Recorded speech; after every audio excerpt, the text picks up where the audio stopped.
¿Qué tal, chicos? Desde mi perspectiva, bienvenidos a un capítulo más. I remember way back when you and I were just pretend. I thought I was in love. There was nothing above. Pues bueno, hoy tenemos un invitado que estuvimos persiguiendo un poquito. Trabaja justamente aquí en los consultorios Fénix, publicidad aquí. Me encantaría que te presentes, Obed, como tú gustes. Siempre es como un espacio justamente libre para que te puedas presentar como tú gustes, ¿vale? Perfecto. Bueno, antes que nada, mucho gusto. Mi nombre es Obed Vázquez.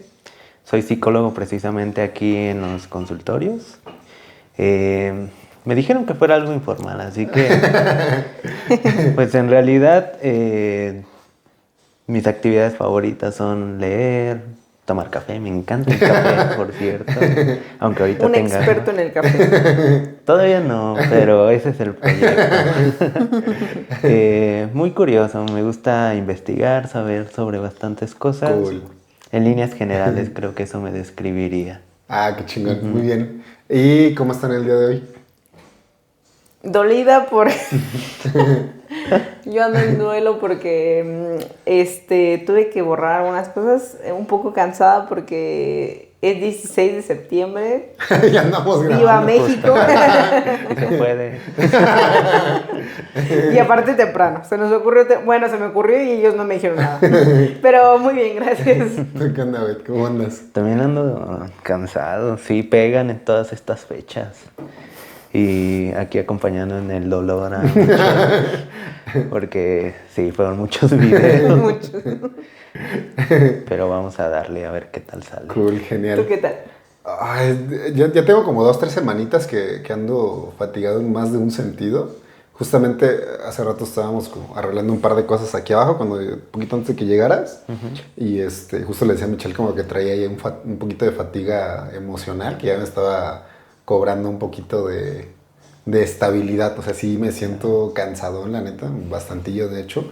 Ayer justo había un festejo y yo dije, deja, duermo 5 minutos y a la 1 de la mañana yo así sobre mis Llegó, propios comió brazos. y durmió. Ajá, básicamente, ¿no? A Pero, gusto. pero bien, o sea, es dentro de lo que cabe, pues bien en realidad. Con esta parte del descanso a mí me cuesta un poco, como pensar que es un día de no trabajar, es como, oh, fuck, ¿qué hago? ¿Sabes? Claro. Pero bueno, nos gustaría tocar un tema que entra dentro de justamente las fechas, la parte de la prevención del suicidio. Me encantaría que tú dieras como un pequeño intro pero nos gustaría hablar justo de ese tema, muy, muy importante en muchas perspectivas. Me encantaría que pudiéramos abordarlo con ustedes, saben más del área, por lo obvio, pero sí desde la perspectiva de muchas de las partes que viven alrededor el entorno de este problema, pues, ¿no? Pues Obed es el experto, sin embargo, pues quiero que tratemos como la línea que hemos llevado en el podcast, que es desde mi perspectiva. Se me hace, entonces, humanamente, les voy a compartir que se los decía a ellos, estoy nerviosa porque es un tema, para empezar, que, pues ahorita recordando, la verdad es que no recordaba algo de mi mami, entonces, desde muy pequeña he estado alrededor de este tema, del tema del suicidio. Es un tema tabú, para empezar, creo que una de las cosas que referentes a este tema es como no hay que hablarlo porque les vas a meter ideas. Sobre todo, no sé, quizás papás con este miedo, y es un miedo, no lo hacen desde el no hablarlo, sé que puede, si ya están estas ideas, puede llevarlo a cabo. No lo hacen con una malicia, sino desde una desinformación, que justo por eso queremos abordar este tema.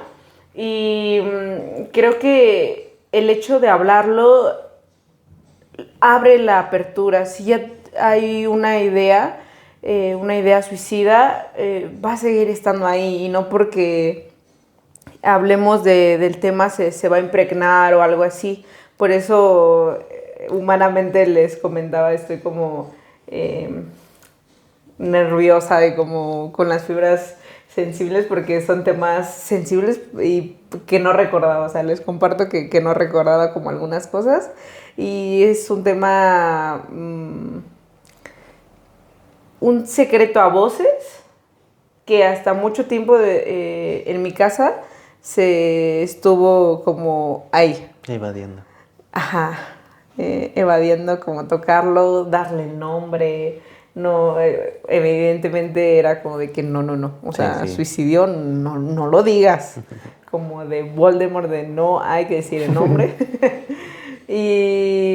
pero se sabía, la verdad es que se sabía, y me gustaría que tú como el experto de primer momento, pues, que nos dieras como a alguna estructura que nos habías comentado en el tema y posteriormente pues abordar un poco desde nuestras perspectivas cómo hemos vivido este tema. Claro, claro. Bueno, antes que nada agradecerte por recordar este tipo de cosas justamente, porque pues sí, es un tema tabú y a la vez es tabú porque es muy sensible. Duele a veces bastante cuando los contextos empiezan a tocar estos temas.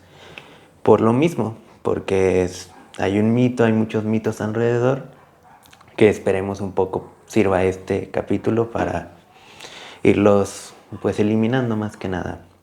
Bien, algo con lo que siempre me gusta empezar respecto al suicidio es que es multifactorial y multivariable. No hay por ejemplo, una patología o una condición que nos diga esta va a ser una línea directa para que esta persona presente riesgo suicida. De hecho, hay un mito ahí alrededor, por ejemplo, vamos a empezar con mitos. El tema de la depresión, ¿no? Que es como un diagnóstico que muchos dicen, me diagnosticaron con depresión y de repente comienzo a temer que pueda estar en riesgo mi vida. Cuando en realidad si vemos como las condiciones, una persona depresiva en muy pocas ocasiones de probabilidad podría estar en riesgo de suicidio. Okay. Entonces, empezando por ahí, pues la depresión no necesariamente implica llegar a un nivel de riesgo de suicidio. Y para dar una definición un poco como común, podríamos decir que a grandes rasgos el riesgo de suicidio implica una experiencia personal en donde el individuo experimenta pensamientos, experimenta vulnerabilidad emocional, experimenta ciertas conductas incluso de riesgo, a veces autolesivas, que están dirigidas a disminuir el sufrimiento. Y esa es la clave principal del riesgo de suicidio y del suicidio. La disminución o la desaparición del sufrimiento precisamente. Entonces, a grandes rasgos, cuando una persona piensa en la posibilidad de suicidarse, planea cómo hacerlo, tiene ciertas conductas que lo ponen claramente en riesgo, como por ejemplo manejar y que era algo que no hacía antes, manejar a 250 kilómetros por hora, ¿no? Yo paso. Perdón. Ese tipo de cosas nos hablan precisamente de que algo está pasando con esa persona, ¿no? Pero sí, la disminución o desaparición del sufrimiento es como el rasgo principal que podemos identificar en el riesgo de suicidio. ¿Te refieres a que la persona empieza a buscar evitar tratar de evitar la emoción del... Es como un taponeo, ¿no? Es como... pues hace rato justo te decía, y ahorita bien diagnosticado, justo le decía a Michelle como me he sentido muy triste, me he dado cuenta que me he estado como emputando, bla, bla, bla, bla, pero en realidad estoy bien pinche triste, le decía, yo llevo como 2 semanitas donde hay como ese sube y baja muy cabrón de tal emoción, pero justo, ¿no? O sea, es como identifico de tal cosa, y muchas veces pues no sucede eso, siempre es como el bloquearlo con otra cosa, y no necesariamente muy sana justo lo que dices, ¿no? No como vamos a ponerme a hacer ejercicio o caminar, es como el empedar. Sí, más allá de un taponeo, o sea, sí podría ser, pero literal cuando una persona identificamos que está en riesgo de suicidio, hay algo que pueden identificar como si fuera una visión de cono. Es decir, la persona en lugar de ver como todas las posibilidades de solución, empieza a ver únicamente la posibilidad de suicidarse como la más efectiva y la única eficaz. Al grado de que cuando una persona intenta suicidarse es porque esa es la única alternativa que considera como la plausible para disminuir su sufrimiento. A veces ya intentó todo lo demás, a veces no, pero solamente está viendo esa posibilidad. Y entonces sí va un poco como por el taponeo, pero es mucho más complejo que eso, ¿no? Por eso se dice que es un poco egoísta esa parte. Desafortunadamente le ponen muchas etiquetas morales a todo esto. Justo la frase que decías, ¿no? Sí, lo menciono porque estamos justo en lo de los mitos. Y... Sí, siempre estamos juzgando a nivel moral las conductas de otros, desafortunadamente. O afortunadamente, no lo sé. Esa también es una etiqueta moral. ¿No? Depende de un cliché de los psicólogos. Pero... de la salud en general. En general, sí, cierto. Otro tema que no lo voy a meter ahorita. Pero justo respecto al suicidio, pareciera como que lo primero que hacemos es juzgarlo moralmente. O sea, ¿es bueno o es malo? Y creo que esa es una de las grandes cosas que todavía estamos peleando como sociedad. Esta tendencia a querer clasificarlo de estas dos formas. Como decir, no, sí es bueno que se haya suicidado porque fue valiente, ¿no? Por tomar esa decisión. O fue malo que se haya suicidado porque fue cobarde para vivir la vida. En realidad da igual. No tendríamos por qué decir fue valiente, fue cobarde. ¿Cómo por qué? ¿No?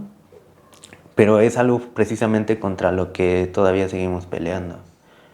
O no sé qué piensan ustedes. Y justo se podría entender esta frasecita con la visión de Kono. Creo yo que esto de juzgar como la decisión de la persona es como es que desde su perspectiva era la única posibilidad, o justo las palabras que usaste fue la más eficaz, la más eficiente.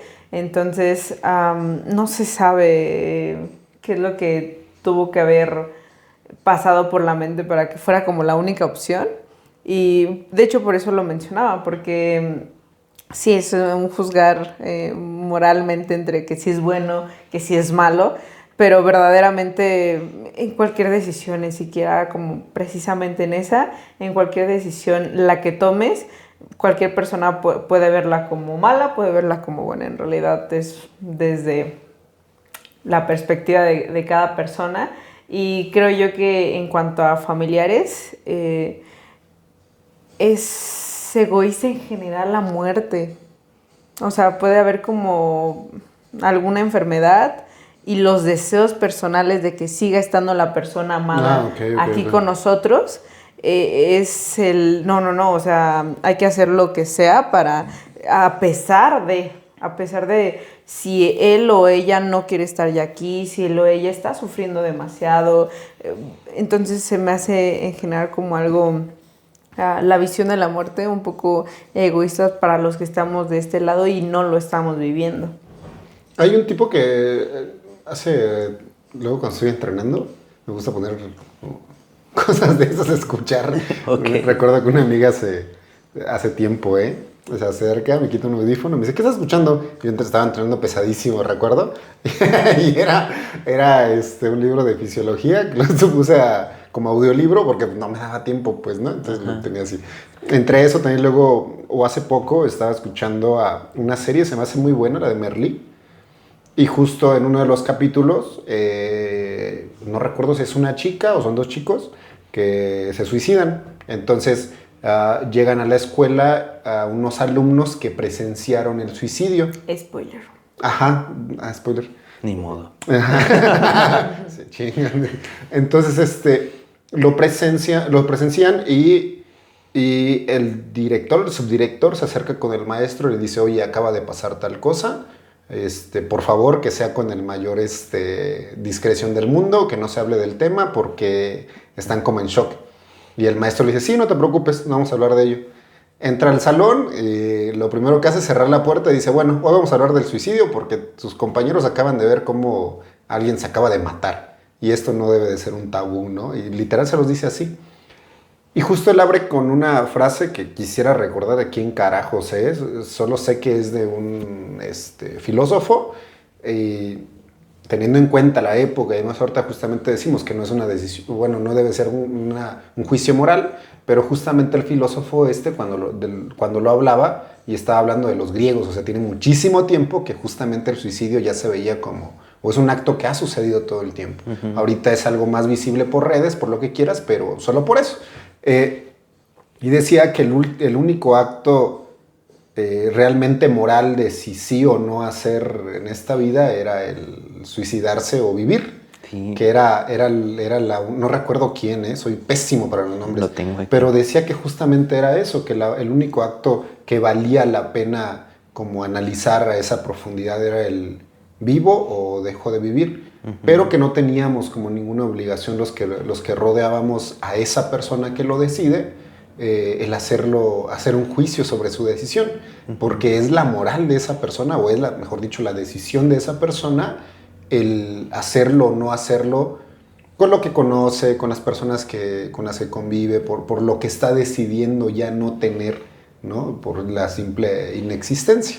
Claro. ¿No? Entonces, se me hace fuerte, se me hace como el resumen de muchos factores justamente al momento de vivirlo, ¿no? Sí. Que está también el factor familiar, el cómo lo vive la familia. Y está cabrón. Ahora que mencionaste eso, tengo en la punta de la lengua el filósofo. Y justo toda su filosofía gira en torno a eso. Uh-huh. No me acuerdo de su nombre. Siempre cuando lo intenta recordar, nunca recuerda. Sí, al rato va a aparecer. De la nada voy a decir Marco Aurelio. Pero ahora que mencionas, por ejemplo, esto de ese capítulo, yo no he visto esa serie, pero sí me han dicho que es muy buena. Justo un dato ahí. Cuando una persona comete suicidio, su entorno cercano aumenta la probabilidad o el riesgo. Si no había riesgo, aparece un riesgo. Y si había riesgo, este riesgo aumenta más o menos un 50-60%. Como un efecto dominó. Ok, que alguien más lo cometa. Ajá, justo. Y precisamente una de las primeras cosas que se hacen cuando ya se sabe que alguien cometió suicidio es como verificar la parte del entorno social. Las redes de apoyo que estaban cercanas o el tejido social, cómo está, cómo se encuentra, que es como la única parte que queda cuando ya no logras como prevenirlo. Es como de ver, bueno, voy a ver cómo lo están procesando todas estas personas, todo su tejido social, porque sí, impacta, aunque no quieras, impacta, o sea, así lo intentes ignorar, impacta. Ahorita que estabas mencionando esto, me acordé del caso de ahora que regresaron a los conciertos, Linkin Park. Ah, Chester Bennington. No sé si sabían, pero 6 meses antes de que él se suicidara, su mejor amigo se suicidó. Uh-huh, el de... También era vocalista de una banda. Sí. No me acuerdo cómo se llama. El que canta está Like a Stone. Creo que sí. Sí. Por ahí, en edición... Más trabajo. La pongo a trabajar un montón. Sí, y justamente es más o menos el periodo. Aparte de que aumenta 50%, son más o menos como de 6 a 8 meses el periodo en el que se ha visto que la probabilidad aumenta, el riesgo aumenta. Y coincide con ese tipo de casos, ¿no? Claro. Obviamente Chester tenía ya todo un historial de depresión muy bastante desafortunado, pero que ese fue como el detonante. Palabra clave, el detonante. Ajá. Es algo que siempre tratamos de identificar como las primeras cosas, como si pudiera haber un detonante cercano así que pum, desencadenara toda una serie de conductas, pensamientos, etcétera, que aumentaran el riesgo rápido, ¿no? Algo iba a decir sobre lo tuyo, pero no me acuerdo qué. No, está bien. Yo me quedé con el cantante. Pero en lo personal, voy a meter algo muy, muy personal. Ya lo he mencionado yo aquí, he lidiado con la depresión desde hace muchísimo tiempo. He estado muy estable de el último periodo de terapias hacia acá. He estado manejando muchísimo, muy diferente las cosas, pero había lidiado con mucho la parte de depresión desde casi la infancia prácticamente. Y justo recuerdo haber encontrado... no me gustaría que esto suene como el estar hipervigilando tu entorno, pero sí hay ciertas cositas que justamente me encantaría que lo tocaran ustedes ahorita, pero de esta parte de las señales. Hay una entrevista de Chester en la radio y le empiezan a preguntar como ciertas cosas. Los entrevistadores, por el desconocimiento, por la ignorancia, y viniendo también de un hombre ya maduro, con Sí. mucho éxito, familia, que siempre cualquier entrevista hablaba de lo mucho que amaba a sus hijos y cosas así, pues no le prestan atención, pero el tipo empieza a decir como mi cabeza es un desmadre. Sí. O sea, no me gusta estar solo porque en cuanto estoy solo, mi puta cabeza es un desmadre. El tipo lo menciona así, con groserías. Me siento y en con- peligro. Ajá, y ellos así de, ajá, y eran señales muy cabronas. Esa entrevista, si no, espero no estarme inventando cosas, pero la hace como año y medio antes justamente de que Sí, fue cometiera el suicidio. Pero en todo la entrevista que le hacen y sacan el tema a flote, menciona mucho esta parte de no estoy sabiendo manejar esto. Y mencionaba que había como mucha tristeza y de repente brincaba, decía es que no me enojo, o sea, me brinco a un empute descontrolado y sin saber qué hacer y, ¿sabes?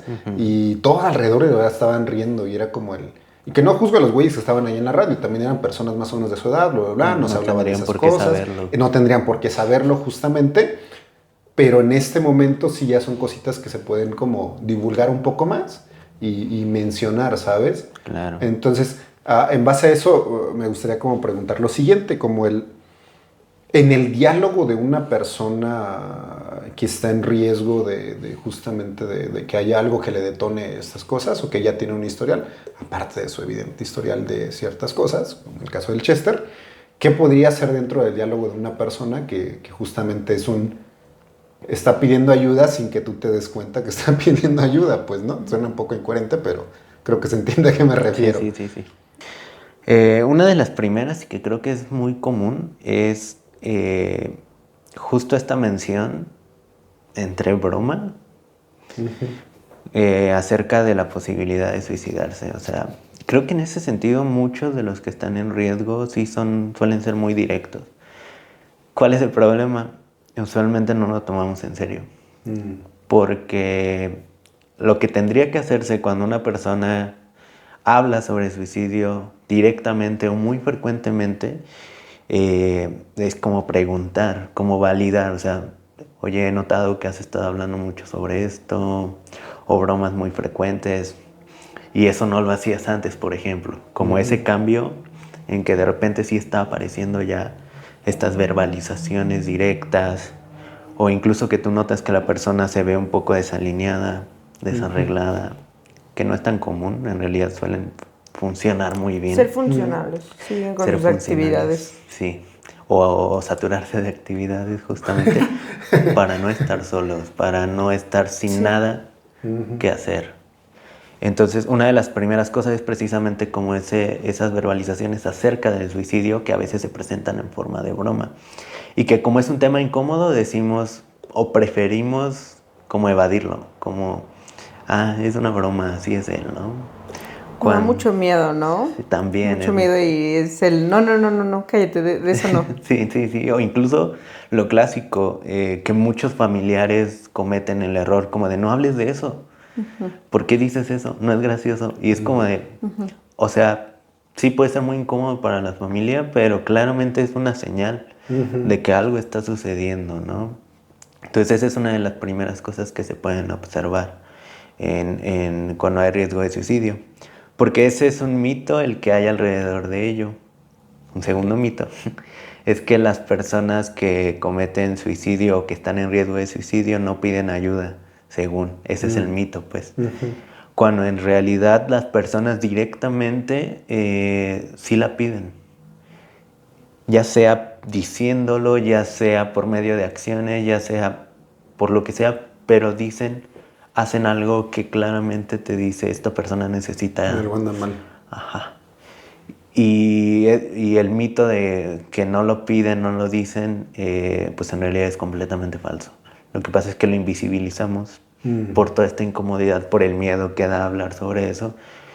Y pues eso al último termina como muy mal, ¿no? Si todo continúa igual.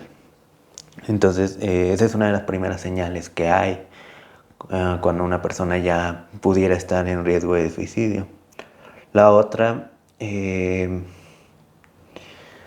no es tan clara, pero de repente la inactividad, el sentirse siempre en un estado emocional inestable, no tanto tristeza, sino precisamente lo que decías. De repente me encabrono de la nada Bajas, ¿no? y luego ya me siento de la chingada. Y pues obviamente eso dices, algo está pasando, ¿no?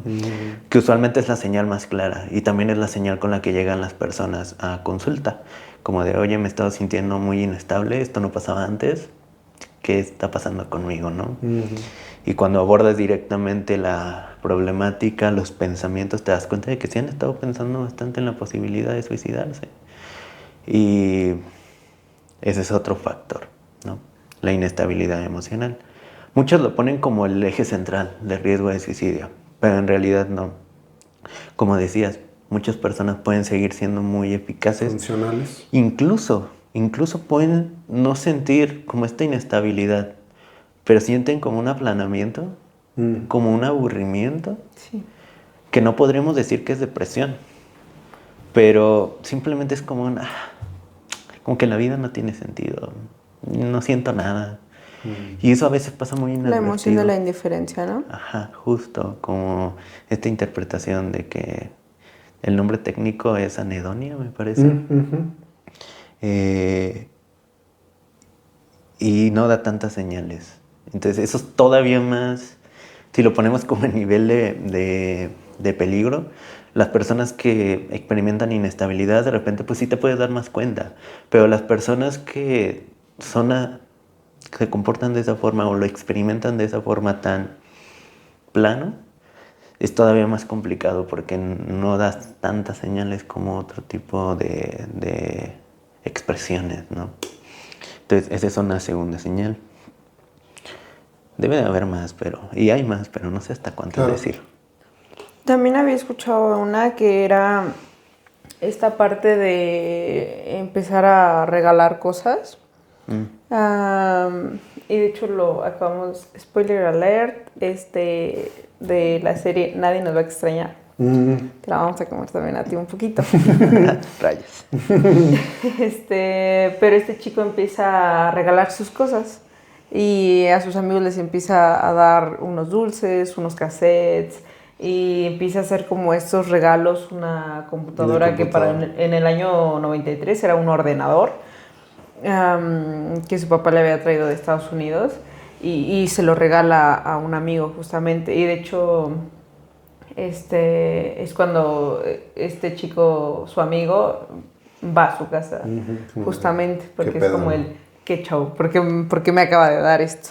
Y creo que, no sé, eres el experto, pero creo que también pudiera ser como una de las señales.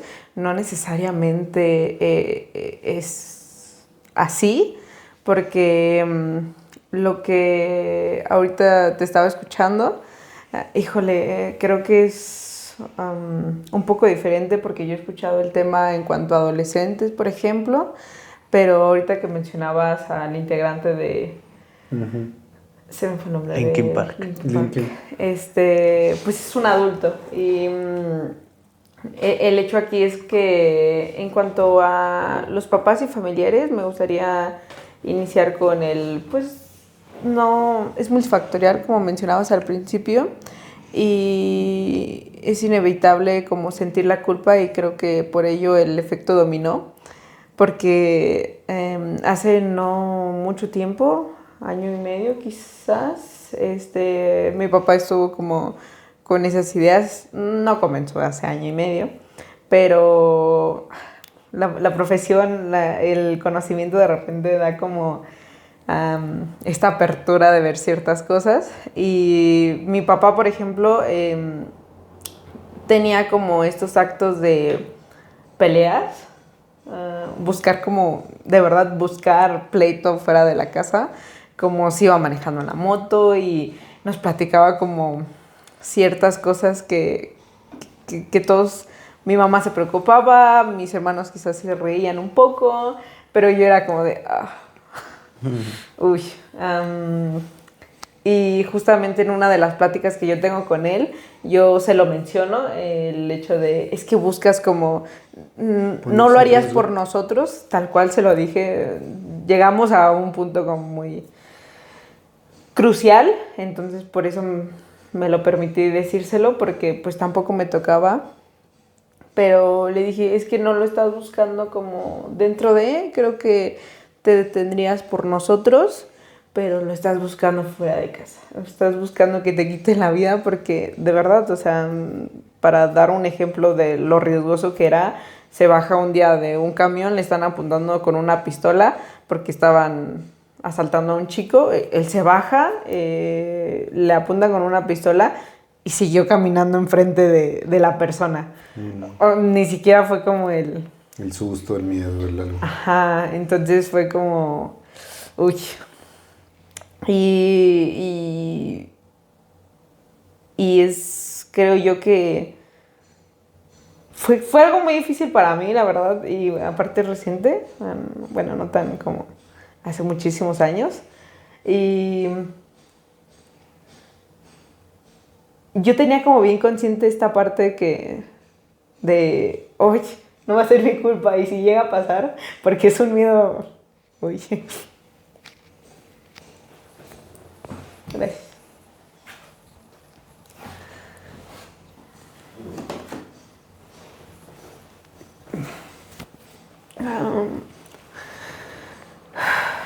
Como hija era como un miedo constante de, uy, va a ir a trabajar y va a hacer esto y va a hacer aquello, o no sé, salíamos y en ese momento íbamos al grupo y había ratos que se quedaba solo mi papá y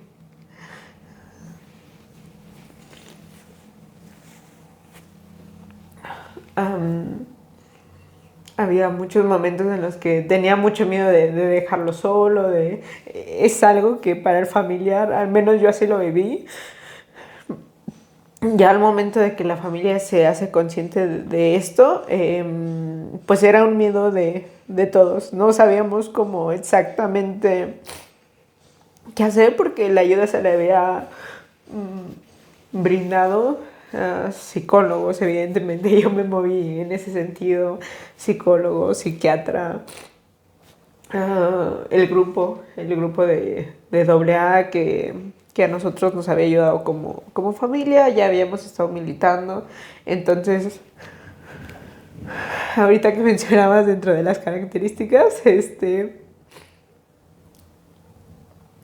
pues a mi papá se le dio. Entonces, creo que llegó el punto donde ya no quería como algo así en particular, simplemente estaba ahí y llegó el punto donde la familia en general fue de, pues ya se le ha brindado la mano, ahí había un tío que iba a platicar como con él porque mi papá se sentía muy cómodo.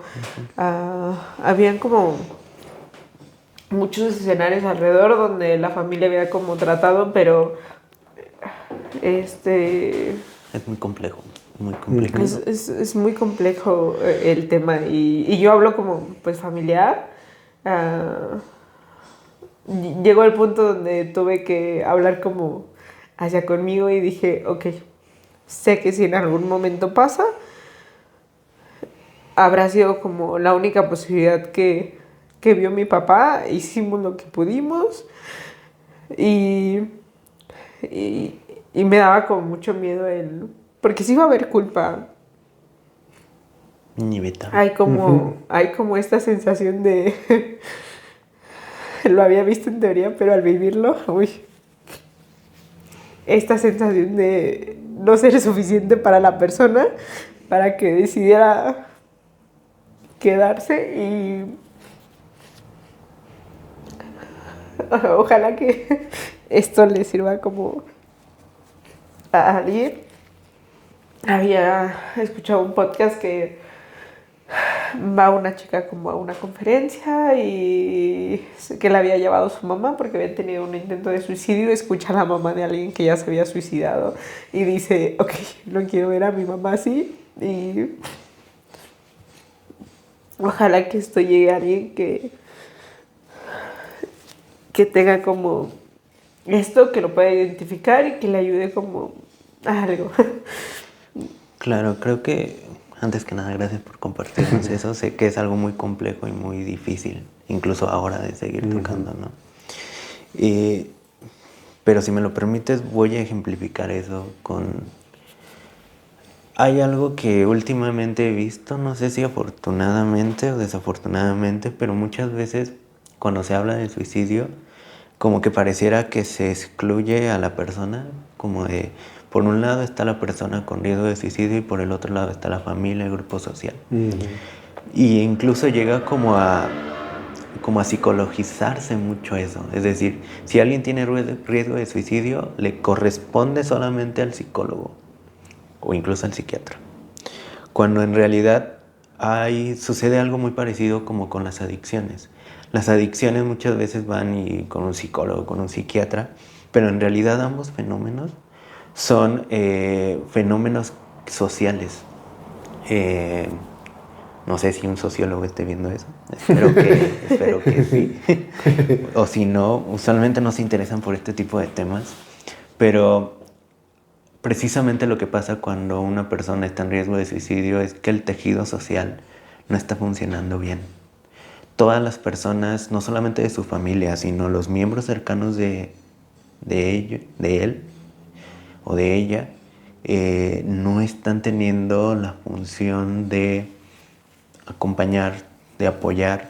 Algo está pasando. O sea, no es exclusivo como un problema de la persona. Y tendemos a verlo así. O sea, si esta persona se quiere suicidar, seguramente está pasando por algo específicamente esa persona. Pero en realidad no. Algo está pasando en el grupo social en el que se encuentra. Algo está sucediendo ahí que está llevando a que esta persona esté viendo esa posibilidad. De hecho, tal cual, las teorías con más evidencia, más cercanas, en las que se sustentan las intervenciones en riesgo de suicidio y en suicidio, son intervenciones psicosociales, donde no solamente se trabaja con quien expresa el riesgo de suicidio, sino con la familia, con las redes de apoyo que se tienen, y es la principal intervención que se debe hacer. Activar todas esas redes de apoyo, ver cómo se tienen que modificar para que permitan que la persona disminuya en riesgo, y no solamente con la persona. Siempre si es solamente con la persona no va a funcionar, porque precisamente el problema no es la persona. Nunca es el problema la persona. Esa es otra cosa, nunca es el problema la persona. Pero específicamente sobre el suicidio es un tema de tejido social, es un problema social, incluso es un problema de salud pública, catalogado como tal, que no es exclusivamente psicológico. Entonces, precisamente tú experimentaste todo esto. Tus familiares me puedo imaginar cómo estaban también. Tu papá también cómo estaba. Entonces, si se dan cuenta, es como todo un complejo que no es nada sencillo de tratar. Y también por eso es de repente muy evadido. Hay una especialidad, de hecho, dentro de la psicología, que es la suicidología, que precisamente lo que se encarga de estudiar son de los factores predisponentes, precipitantes, detonantes, las características de la población.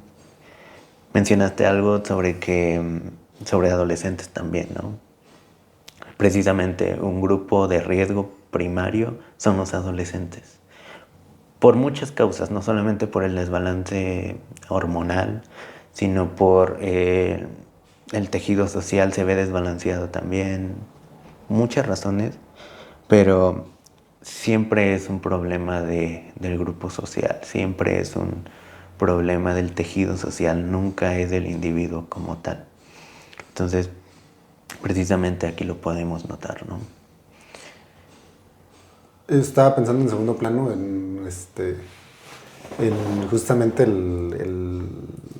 la segunda parte de ese mismo clip del video, donde mencionaba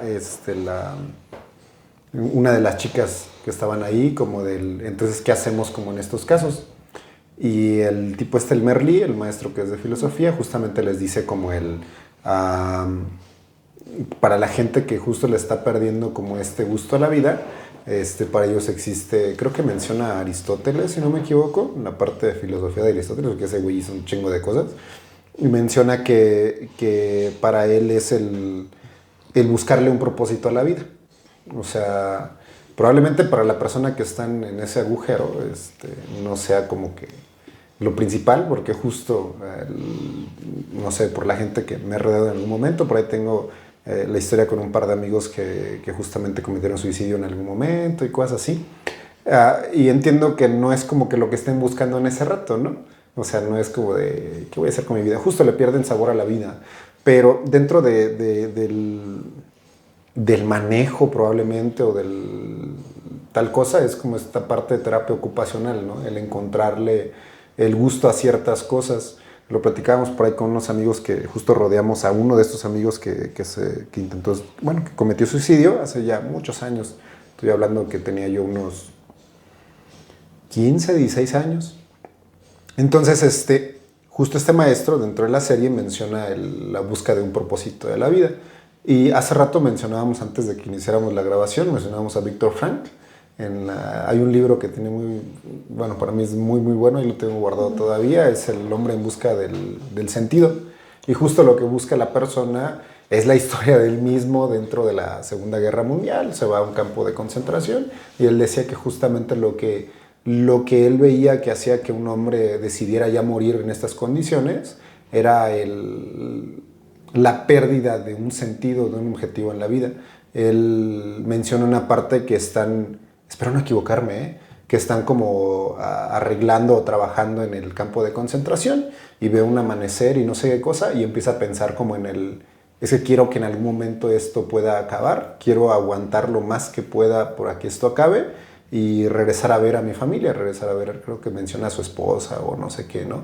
Entonces le da un sentido al quiero quedarme por algo y no solamente voltear a ver justo lo que mencionaban ustedes, ¿no? La visión en cono de solo el sufrimiento que tengo ahorita al cual ya quiero renunciar, sino quiero mantener tal o cual cosa, ¿no? Uh-huh. Se me hace como muy importante lo que mencionan en el sentido de todos estos síntomas que empiezan a ser como muy prolongados. Por ahí yo he mencionado ya en muchos videos, no es nuevo, la primera vez que probablemente lo escuchas de nosotros, pero yo he mencionado mucho la parte de la depresión.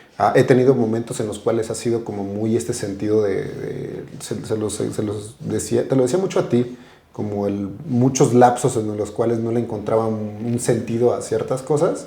A mí en lo personal lo que me ayudó mucho fue justo esta parte de interesarme en muchas cosas, de interesarme como en lo más que pudiera en muchas cosas y no siempre rendirme a este sinsabor de la vida, porque si no ahí yo sabía que era como algo muy peligroso para mí mismo, lo detectaba de esa manera. Y hay algo que también he mencionado en varios videos que es como que creo yo, al menos dentro de las áreas del área en la cual yo me desenvuelvo, en la parte de la nutrición, hay necesidades muy básicas del ser humano. Esto lo he mencionado muchas veces, probablemente les resuene, pero creo que influye. Hay necesidades muy básicas del ser humano, en el caso de la nutrición, por ejemplo, el hecho del movimiento, el alimento, hidratación, son cosas que mantienen la fisiología de un ser vivo como estable, ¿no? ¿Cuáles serían esas cosas que ustedes dentro de la psicología encuentran que es como este cuidado básico? Factores de protección. Ajá, exactamente. Sí, tal cual el nombre técnico son factores de protección. Y va un poco ligado a la idea que ya les mencionaba. Fundamentalmente es una red de apoyo muy no numerosa, sino de calidad. Ok. Esa es una de las primeras cosas que si no están, ya es como un factor de riesgo. Entonces, más allá de tener como, por ejemplo, muchos amigos, muchos familiares con los cuales convivir, que de esos puedas tener la posibilidad de abrirte sin sentirte invalidado por alguno de ellos. O sea, ni siquiera necesitan 2, 3, con uno, 2, es más que suficiente. Ese es un factor de protección precisamente. Otro factor de protección también es la normalización de hablar del suicidio, tal cual. Incluso si no hay un riesgo, o sea, saber que se puede hablar sobre el suicidio como un tema filosófico, como un tema moral, pero que se puede hablar de él sin necesidad de que se intente omitir. Que de repente esto sí choca con muchas de las prácticas culturales de las personas, por ejemplo, religiosas, en donde no es tan compatible y eso genera que no se pueda hablar de eso. Entonces, otro factor de protección es precisamente hablar, normalizar, hablar sobre el suicidio. Y un tercero que no es tan influyente, pero de repente así lo mencionan, es como tener las habilidades interpersonales, como de comunicación, empatización, habilidades sociales básicas, como bien establecidas. Porque justamente un factor de riesgo es que me estoy sintiendo así, estoy pensando todo esto, estoy sintiendo todo esto, pero no sé cómo comunicarlo, no sé qué hacer.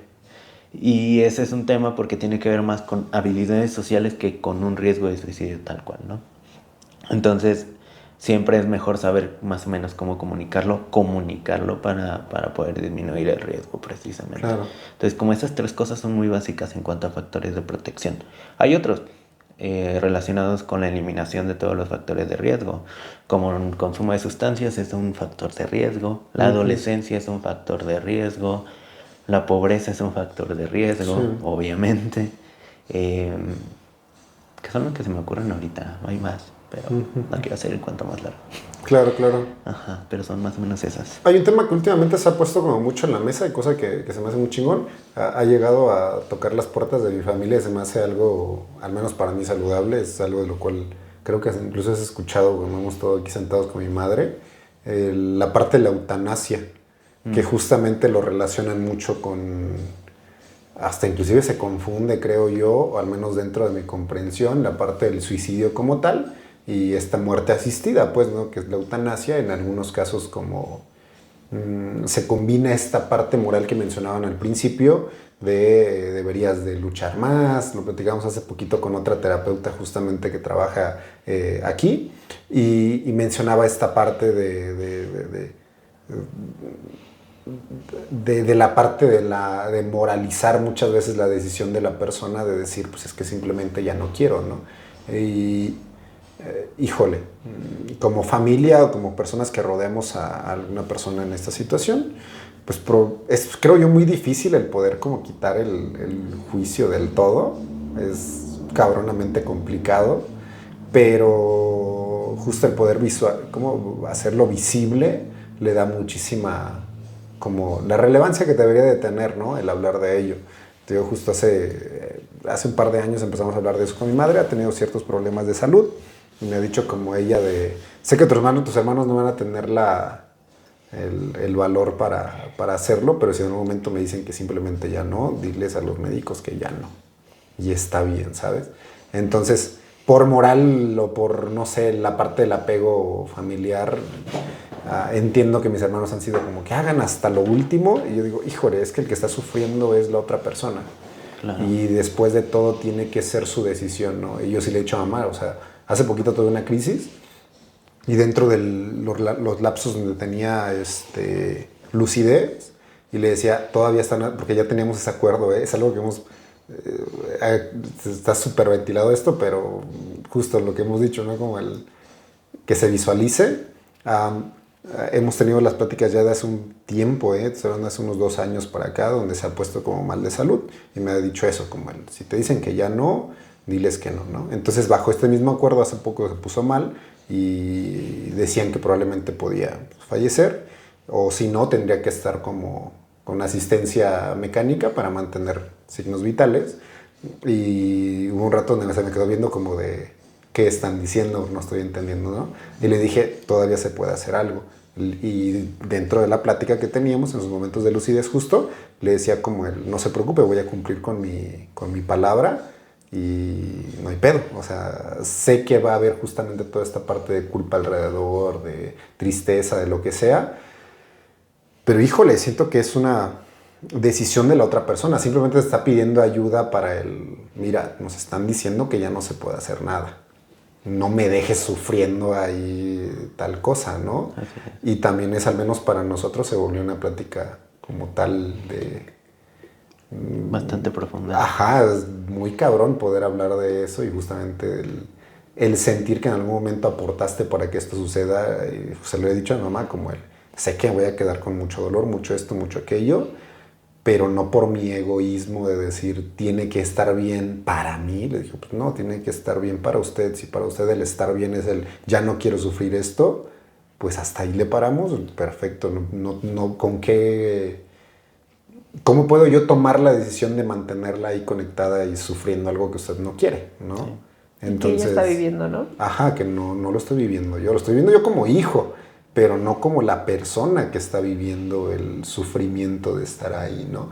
Y fíjate que también siento que creo que es un tema que se debe de poner sí o sí en la mesa porque bajo legislación está prohibida la muerte asistida, ¿no? La eutanasia, cosa que se me hace muy absurdo. Hay unos casos donde la gente está sufriendo muchísimo, por ahí lo platicábamos con alguien que está en oncología y es como de, güey, es un sufrimiento bien innecesario a cierto punto, ¿no? Sí, ahí es un tema muy importante, es porque choca directamente con temas éticos ya. Uh-huh.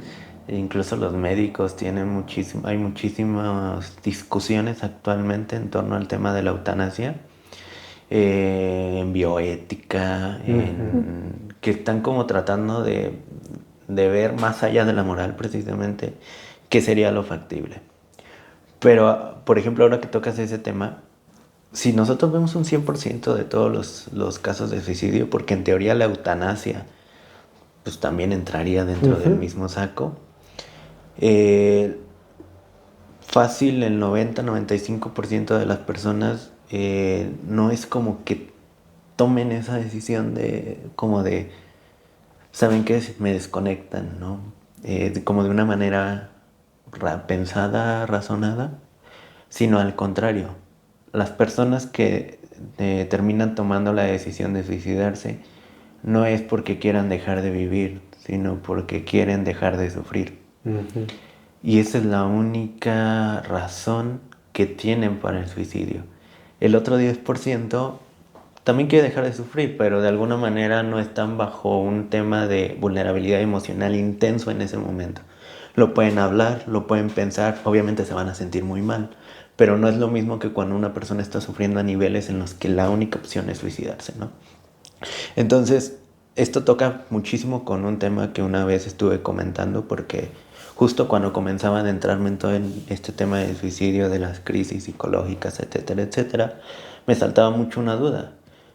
Entonces es válido que las personas que no están en esta vulnerabilidad psicológica o emocional tomen la decisión de suicidarse. O sea, que nosotros digamos, esta persona está bien, esta persona no tiene todos estos signos que nos dicen esta persona está mal, pero aún así quiere tomar la decisión de suicidarse.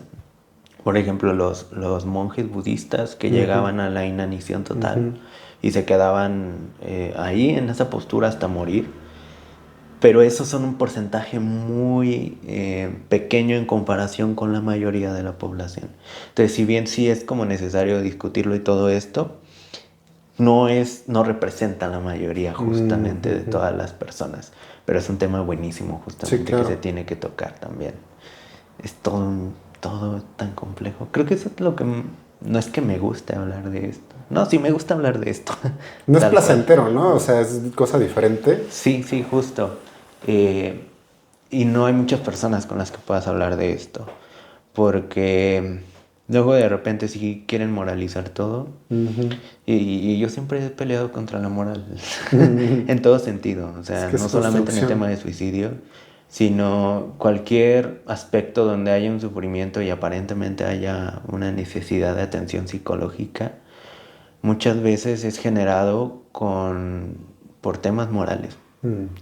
De hecho, hay una perspectiva, un programa de investigación científica dentro de la psicología científica, que es el interconductismo, que literalmente reduce que todos los problemas psicológicos son al final problemas morales o problemas interpersonales. Ok.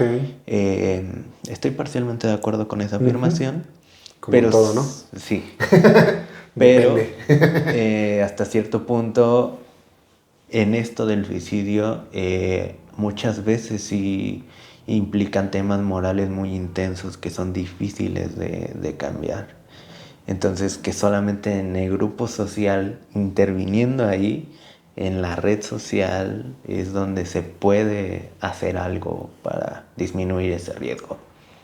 Entonces, es muy complejo, Sí, pero a la vez claro. es muy benéfico hablar de todo esto, justamente. Sí, creo que es muy complejo. Ahorita que daba como mi perspectiva de esto, justo por lo que acabas de decir de esto, estás parcialmente de acuerdo como en todo. Es que escogimos como el tema del podcast, que es desde mi perspectiva, porque podemos poner cualquier tema en la mesa y estar justamente parcialmente de acuerdo o en desacuerdo, porque cada quien lo va a vivir de manera pues muy diferente. Justamente cuando comentabas lo de el cómo la persona que tiene ideas suicidas lo dice literalmente en bromas o directamente. Mi cabecita justo por eso luego doy como mi experiencia, porque es de, o sea, desde emocionalmente y desde mi papel de hija, para mí es como de, dimos por muchos meses lo que pudimos, o sea, sí llegó un momento donde la familia estaba cansada física, emocional, o sea, había como un descontrol ahí y por mucho que hubiera como esta parte en teoría, ay, ya el vivirlo pues es muy diferente. Entonces, creo yo que es un tema complicado porque puede haber ciertas cosas en teoría, desde mi perspectiva, ¿eh? Puede haber como muchas cosas en teoría, pero al momento de vivirlas, o sea, ni siquiera te acuerdas de ello. La comunicación y las cosas que deberían de estar ahí, se va. Yo que pasó hace poco, yo ya estaba ejerciendo, yo ya había tenido carrera, creo que todavía estaba estudiando la maestría, pero, o sea, eso pasó a segundo, tercer, cuarto plano y creo yo que ojalá les sirva como toda esta información. Es muy importante hablarlo, es muy importante el dar como todas estos factores, pero creo yo que me gustaría mencionar que no es totalmente una línea, ni los factores, ni de riesgo me refiero, porque ahorita se mencionaba al principio del capítulo la depresión, por ejemplo, y sí es un factor que puede haber, pero sin embargo, por ejemplo, las estadísticas que dabas era de, pues no todo el que Así es. tiene un cuadro depresivo, pues va a pensar ni va a llevar a cabo el suicidio. Claro. Entonces, creo yo que yo dejaría mucho el poder hablarlo y me gustaría hacerte una pregunta que es, ya cuando identificaste como esta parte, ¿cómo sería una plática? ¿Cómo abordar el tema? Ok. Hay un... Es una pregunta muy frecuente. ¿Cómo lo hago, no? Creo que ahí entra muchísimo el tema del miedo y la incomodidad, que va muy ligado a la normalización. No es lo mismo hablar por primera vez con una persona acerca de la posibilidad de suicidarse que ya cuando has hablado de este tema con otras personas y te sientes como más tranquilo. Pero consejo, entre comillas, que siempre les doy. Obviamente esto requiere como un tipo de entrenamiento, pero es que siempre hagan preguntas abiertas, de cualquier tipo. O sea, ¿cómo estás? ¿No? Y la persona probablemente te diga, no, pues bien, ¿no? Y se queda ahí. Pero tú le vuelves a lanzar otra pregunta abierta. ¿Cuál es el punto? Siempre cuando una persona se encuentra en este tipo de situaciones, muchas veces solamente quiere hablar. Ajá. Tal vez no te va a comunicar directamente, depende muchísimo, pero no es lo mismo si te preguntan cómo te sientes, cómo estás, qué ha pasado, a que directamente te digan como de ¿te sientes mal? ¿Por qué? Porque la respuesta es como un poco obvia. Sí, sí me siento mal. ¿Qué más quieres que te diga, no? En cambio, cuando nosotros hablamos mediante preguntas abiertas, tratamos de ser como muy directos, tratar de demostrar que estamos, no listos, pero que estamos dispuestos a tener esta plática. A la persona le da esa confianza justamente. Abres la puerta, ¿no? Sí, literal, dejas abierta la puerta. La persona toma la decisión si se siente cómoda para hablar contigo de eso o no. Cualquiera de las dos es una posibilidad, pero la dejas abierta. Entonces, ayuda muchísimo que pregunten directamente, que cualquier cosa que sea algo parecido a un prejuicio, la traten de omitir en ese momento, ¿no? Porque muchas veces preguntamos, te contestan y luego damos una opinión. Cuando en realidad tal vez no necesitas dar ningún tipo de opinión en este momento, solamente tienes que escuchar, que ese sería el segundo punto, saber escuchar. Y ese es todo un tema porque no es nada sencillo aprender a escuchar. No es solo oír.